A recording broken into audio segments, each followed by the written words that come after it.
কি করেন? ভাই লাশটা একটু ডাইকা থুই। এই লাশ ঢাকবেন এই একটা ভাঙ্গা টিন দিয়া? কি করবো, খানেক পরে তো মারিয়ে দিব। বৃষ্টি পড়তেছে, আবার তো বৃষ্টিটা বন্ধ। শুনছেন কথা? মারাই গেছে, একটু পরে মাটি দিবে, এই জন্য এই যে তার কপালে জুটছে এটা একটা টিন। অথচ ইনি বাড়ি করে দিয়ে গেছে, বাড়ির চলমান কাজ। কার জন্য কি করবেন? দুনিয়ার বুকে অর্থ সম্পদ আপনি ইনকাম করতে পারবেন, কিন্তু কার জন্য করবেন? নিজের জন্য? আপনি যদি মনে করেন আপনি নিজের জন্য ইনকাম করতেছেন, জায়গা জমি অর্থ সম্পদ তৈরি করতেছেন, তাহলে ইনাকে দেখেন, বৃষ্টি পড়তেছে, লোকটা মারা গেছে, সবাই কিন্তু কান্নাকাটি করতেছে ঘরের মধ্যে নিরাপদ জায়গায়। হ্যাঁ, কেউ বৃষ্টিতে ভিজতেছে না, এই লোকটা বৃষ্টিতে ভিজতেছে, এই লোকটা বৃষ্টিতে ভিজতেছে। এ বাড়ির মালিক নাইনি? এ বাড়ির মালিক না? কি করেন? ভাই লাশটা একটু ডাইকা থুই। এই লাশ ঢাকবেন এই একটা ভাঙ্গা টিন দিয়া? কি করবো, খানেক পরে তো মারিয়ে দিব। বৃষ্টি পড়তেছে, আবার তো বৃষ্টিটা বন্ধ। শুনছেন কথা? মারাই গেছে, একটু পরে মাটি দিবে, এই জন্য এই যে তার কপালে জুটছে এটা একটা টিন। অথচ ইনি বাড়ি করে দিয়ে গেছে, বাড়ির চলমান কাজ। এই বাড়ির চলমান কাজ বাড়ি করে দিচ্ছে ইনি এনাদের জন্য, একটা টিন নিয়ে আসছে ঢাকার জন্য। এটা কি ঠিক হইলো? কেন ভাই, বিয়ে ঠিক কোনটা হইলো? মইরেই গেছে। হ্যাঁ, একটু ঢাইকে দেই আমি। ঠিক আছে, ঢাকেন। আসলে মানে আমি হতভম্ব হয়ে গেছি, ব্যক্তিগতভাবে আমি হতভম্ব হয়ে গেছি। দেখেন, এই টিনের নিচে একটা লাশ, একটা লোক মারা গেছে, তাকে টিন দিয়ে ঢেকে রাখা হয়েছে। তারই আত্মীয় স্বজন, তারই ভাই তাকে এরকম একটা ভাঙ্গা টিন দিয়ে ঢেকে রাখছে যাতে বৃষ্টিতে লাশটা না ভিজে। আমরা একটু কথা বলার চেষ্টা করি। আপনার কি হয়? আমার পিতা হয় গো। আপনার বাবা?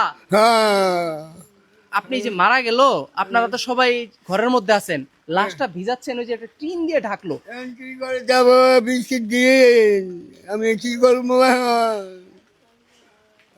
অর্থ সম্পদ ইনকাম করেন, করার আগে ভাইবা করবেন যে এইটা আপনার কাজে আসবে কিনা।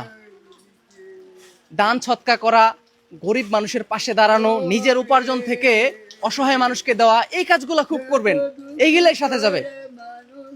আর দুনিয়ায় থাকতে আপনি মারা যাওয়ার পরে যে এই অবস্থা হইতেও পারে। হ্যাঁ, এই অবস্থা হইতেও পারে।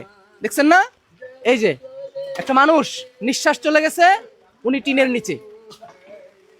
হ্যাঁ, আপনি ব্যাপারটাকে কিভাবে দেখতেছেন একটু বলেন তো?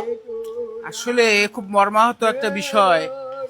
যেই ব্যক্তি বাচ্চা কাচ্চা ছেলেবেলের জন্য এত কিছু করে গেল, তার নিঃশ্বাসটা ত্যাগ হওয়ার পরে তাকে মাঠের উঠানের মাঝে রেখে দিছে, বৃষ্টিতে ভিজতেছে, অথচ যারা কান্না করতেছে তারা ঘরে বসে।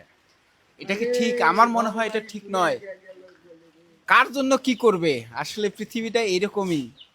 আজকে আমিও যদি চলে যাই, আমাকে এইভাবে রাখা হবে, আমি তার জন্য কি করব? এই জন্যে আমরা সবাই সচেতন হব, অন্তত পক্ষে বাইসে থাকা অবস্থায় যেন এমন কিছু করে যাই মানুষ যেন অনুতপ্ত বোধ করে।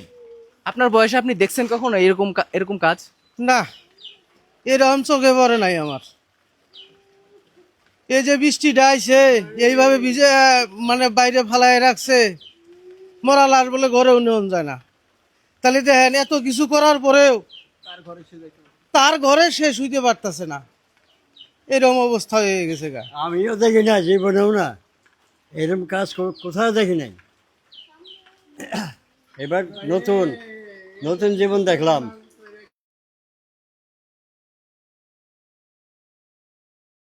আপনার জন্য সবাই কাঁদবে, এটা নিয়ম। আপনি মারা গেলে আপনার জন্য সবাই কাঁদবে, এটা নিয়ম।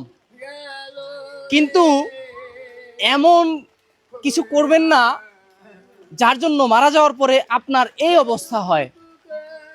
দুনিয়াদারি করেন, দুনিয়াদারি করা ভালো, তবে বুঝে শুনে করবেন। আত্মীয় স্বজন সবাই কাঁদবে, তারা কিন্তু এখন কায়দা একেবারে বিলাপ করে জীবন শেষ করে দিচ্ছে। কিন্তু কষ্টের বিষয় এই যে এটা, আমার আর কিছু বলার নাই। ঠিক আছে, ভালো থাকবেন সবাই।